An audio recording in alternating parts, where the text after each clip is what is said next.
കുറച്ച് ഉണക്കച്ചെമ്മീനും വറ്റൽമുളകും കൊച്ചുള്ളിയും മാങ്ങ ഇട്ടിട്ട് നമുക്കൊന്ന് ചമ്മന്തി പൊടിച്ചാലോ.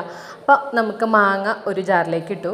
പിന്നെ നമ്മൾ ചട്ടിയിൽ ഉണക്കമുളക് നന്നായി ഒന്ന് ഫ്രൈ ചെയ്തു കേട്ടോ. അതുപോലെ ചുവന്നുള്ളിയും അതിന് ശേഷം കുറച്ച് തേങ്ങയും കൂടി ചേർത്ത് നമുക്ക് നന്നായി ഒന്ന് അരച്ചു കൊടുക്കാം കേട്ടോ. കുറച്ച് വെള്ളം വേണമെങ്കിൽ ആഡ് ചെയ്യാം കേട്ടോ അതിലേക്ക്.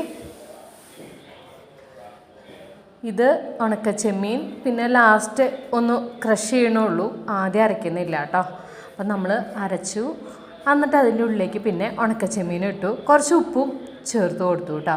പിന്നെ ലാസ്റ്റ് കുറച്ച് വെളിച്ചെണ്ണയും കൂടി തൂവി കൊടുത്താൽ നമ്മുടെ ഉണക്കച്ചെമ്മീൻ ചമ്മന്തി തയ്യാറായിട്ടുണ്ട്. ഇത് നല്ല ചൂടുള്ള കഞ്ഞിയുടെ കൂടെയും ചൂടുള്ള ചോറിൻ്റെ കൂടെയും കഴിക്കാൻ നല്ല ടേസ്റ്റാണ്.